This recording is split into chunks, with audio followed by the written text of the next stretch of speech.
जैसे कि मान लीजिए शेक्सपियर के नाटकों में पात्रों का जो जीवन है वे कैसे बदलते हैं, या तोल्स्टॉय के उपन्यास में जैसे वार एंड पीस नताशा वो कैसे बदली।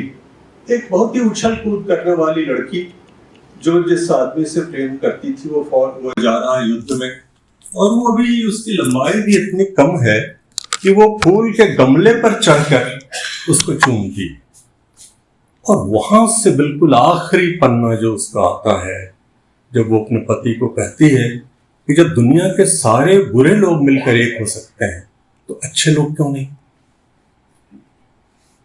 अब ये पूरे उपन्यास ने उन सभी पात्रों के आंतरिक परिवर्तन को और उन आंतरिक परिवर्तनों से होने वाले बाह्य परिवर्तनों को दर्ज किया। मुझको लगा कि ये बात बिकमिंग इज इंपॉर्टेंट। किसी वस्तु का अपनी अवस्था में बने रहना महत्वपूर्ण नहीं है, ये उसका लगातार होते रहना।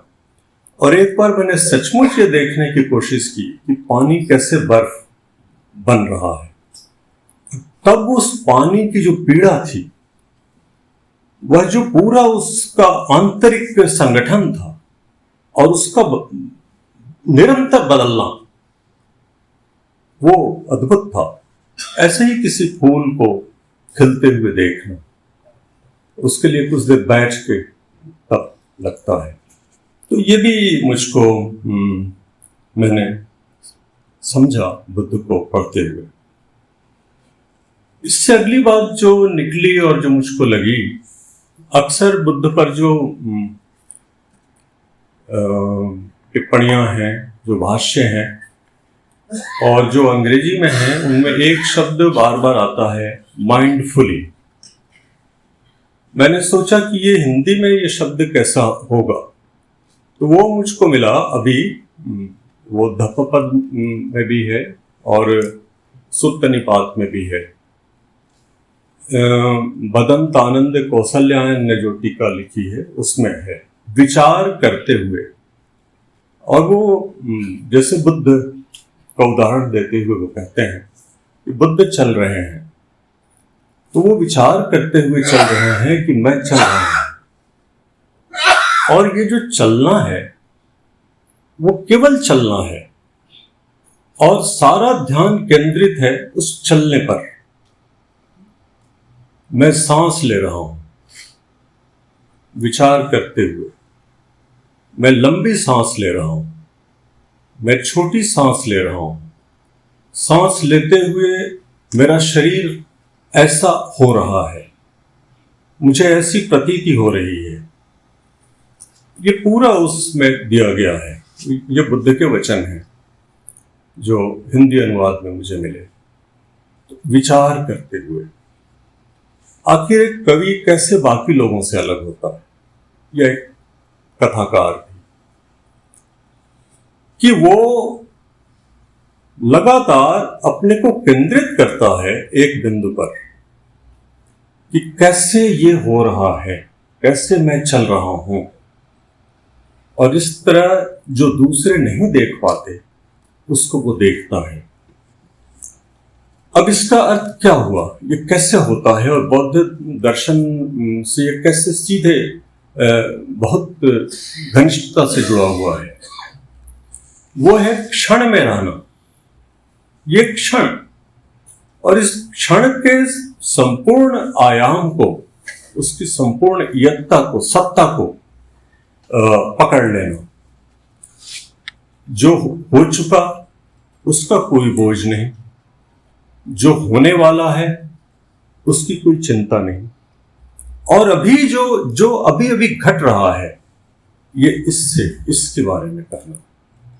और तब हम देखते हैं कि इतने सारे ब्यौरे, इतने सारे विवरण केवल इस ध्यान से देखने से आते हैं। इसी पर मुझको लगता है, मुझको नहीं मालूम कि तोल्स्टॉय ने तो निश्चित रूप से बुद्ध को पढ़ा होगा, और संभवतः मार्शल प्रूस्ट ने, उनका उच्चारण प्रू भी है, प्रू है, लेकिन मैं प्रूस्ट कह रहा हूं जानबूझ के। मार्शल प्रूस्ट ने और काफका ने पता नहीं पढ़ा था कि नहीं, या जानते थे या नहीं, जानते होंगे शायद, लेकिन जो ब्यौरे 20वीं शताब्दी के कथा साहित्य में आने लगे, जो पहले नहीं आते थे, इतनी बारीकी के साथ, वो कैसे आए? जाहिर है इसमें विज्ञान के सिद्धांतों का भी योग है, इसमें हाइजेनबर्ग का भी योग है, इसमें आइंस्टाइन का भी योग रहा होगा। लेकिन दर्शन के तरफ, दर्शन की ओर से देखें तो बुद्ध ने जो क्षण में जीवन बिताने का दर्शन दिया, ये कवियों के लिए, लेखकों के लिए बहुत बहुत महत्वपूर्ण है कि उस क्षण में रहना। अगर मैं बोल रहा हूं तो केवल बोल रहा हूं और मेरा ध्यान और कहीं नहीं है। कहीं न कहीं यह बात महाभारत के उस प्रसंग से भी जुड़ती है कि मैं केवल पुतली को देख रहा हूं, लेकिन उसी क्षण को पूरी सत्ता में पकड़ना। इसी में बुद्ध एक उदाहरण देते हैं, और कोई भी कवि कह देगा बहुत आसानी से कि मैं बूढ़ा हो रहा हूं। आप निराला की वो महान कविता याद करिए, मैं अकेला आ रही मेरे दिवस की सांध्य बेला, पूरी कविता। एक साधारण कवि सिर्फ ये कहेगा कि मैं बूढ़ा हो रहा हूं, ज्यादा से ज्यादा कहेगा मैं अशक्त हो रहा हूं। बुद्ध ने बहुत विस्तार से बताया कि बूढ़ा होने का क्या अर्थ है, और मैं देख के दंग रह गया। इतने विस्तार से बूढ़ा होने को निराला ने भी नहीं दिया, और टॉल्स्टॉय ने भी the death of Ivan Ilyich को नहीं दिया। ऐसे कौन से वो तत्व थे जो बुद्ध ने देख लिया? तो यहां पर कविता को, ये कविता सीखती ये है कि हमें अधिक से अधिक ब्यौरों में जाना है और एक एक परमाणु को, उसके इलेक्ट्रॉन को पकड़ना है, उस अनुभव के, भाव के, स्थिति के। ये सब करना है जो बुद्ध ने बतलाया कि बूढ़ा होने का क्या अर्थ, वैसे युवा होने का क्या अर्थ, और पूरे समय के प्रवाह को पकड़ना। इसी से जुड़ी हुई एक अगली बात इसमें ये मैंने सीखी कि कविता हमेशा अमूर्तन से मूर्तन की ओर जाती है। अमूर्तन के प्रख्यात आंदोलनों के बावजूद बुद्ध का दर्शन और सारे भौतिकवादी दर्शन भी यही सिद्ध करते हैं कि कविता अमूर्तन से मूर्तन की ओर जाती है। बूढ़ा होना एक अमूर्तन है, लेकिन एक एक प्रक्रिया का वर्णन ये मूर्तन की ओर ले जाता है, और ये सबसे महत्वपूर्ण है। ये जो पूरा विवरण मैंने लिया, ये सच्चे संग्रहों से मैंने लिया, जो जर्मन विद्वान अन्ना लोकित ने जर्मन भाषा में किया था, और बाद में उसका पाली में रूपांतरण और फिर हिंदी और अंग्रेजी में हुआ। तो ये है। इसी से जुड़ी हुई जो अगली बात मुझको लगी, और जो बौद्ध दर्शन का एक महत्वपूर्ण बिंदु है, वो है करुणा, सर्वात्मकता। सब एक है, जैसा अभी अध्यक्ष महोदय ने पिछली संगोष्ठी में कहा कि जो तू है वही मैं हूं, जो मैं हूं वही तू है। इस भाव के बिना वाल्मीकि कविता नहीं लिख सकते। क्या फर्क पड़ता अगर एक क्रौंच पक्षी गिर ही गया? लेकिन नहीं, जो वो है वही मैं हूं, जो क्रौंच है वही राम है, जो राम है वही सब है। सिया राम में मैं सब जग जानी, और हर पात्र वही है। इसीलिए साहित्य में सहित का भाव है। इसीलिए घीसू और माधव किसी जाति के नहीं है, संयोग से कोई न कोई किसी न किसी जाति में होगा। बालक कहानी प्रेमचंद का की कहानी, उसका नायक एक ब्राह्मण है, दरिद्र ब्राह्मण, लेकिन वो ब्राह्मण नहीं है, होरी महतो नहीं है, वो मनुष्य है, संपूर्ण मनुष्य। ये सर्वात्मकता और ये करुणा जो हम सबको जोड़ती है। और बोर्खेस लिखते हैं शेक्सपियर के बारे में लिखते हुए,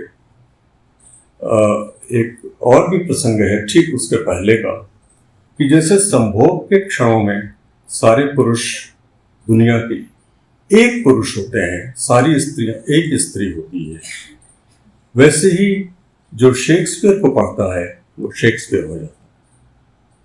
ये बात दुनिया के सारे कवियों के बारे में सही है कि हम जब उनको पढ़ते हैं तो वही हो जाते हैं, हम भी वाल्मीकि होते हैं। और ये करुणा से होता है। दुनिया का संपूर्ण काव्य करुणा पर ही आश्रित है, इसलिए करुणा रस को सबसे महत्वपूर्ण भी माना गया। अब जैसा बुद्ध स्वयं कहते हैं, और बाद में इसको अनेक कवियों ने भी कहा, तुलसीदास ने भी कहा, कबीर ने भी कहा, सब कुछ जल रहा है, चारों तरफ आग लगी हुई। ये जलना, सृष्टि का जलना, हर आदमी का जलना, सब कुछ का तृण गुल्म, सब कुछ का जलना, ये जलना क्या है? तृष्णा तो है ही, जो बौद्ध दर्शन का एक महत्वपूर्ण पद है, लेकिन उससे भी ज्यादा ये दुख है, ये पीड़ा, सफरिंग है, ये हमारा दुख है। और ये हम सबका दुख जो हम सबको मिलाता है, और वो करुणा है जो हम सबको एक घाट पर ले आता है। और इसीलिए करुणा सबसे जरूरी है। जिस कवि की करुणा शक्ति जितना ज्यादा होगी वो उतना ही बड़ा होगा। जैसे तुलसीदास, जैसे निराला, जैसे शेक्सपियर, जैसे टॉल्स्टॉय, ऐसे लोग। तो ये मुझको लगा। अब इसके साथ एक और जो परेशानी वाली बात मुझको लगी कि अगर करुणा सब पर करनी है तो फिर क्या हम ये निर्णय न लें कि कौन दोषी है, कौन अपराधी है? तो क्या किसी अपराध की सजा किसी को न मिले? क्या कोई अपराधी दंडित न हो?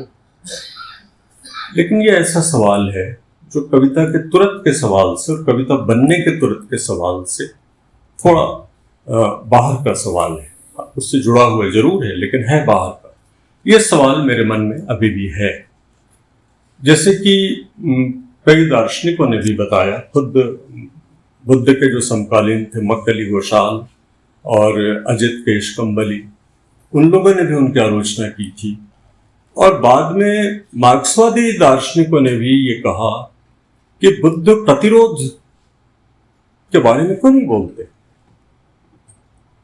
अगर राजाओं ने बौद्ध दर्शन को उस समय संरक्षित किया और बाद में भी किया, और आज भी दुनिया के सर्वाधिक तानाशाही वाले देशों का धर्म बौद्ध धर्म है, तो कारण क्या है? यह सवाल ऊपर से सीधे कविता से जुड़ा हुआ नहीं है, लेकिन है। कविता प्रतिरोध करेगी।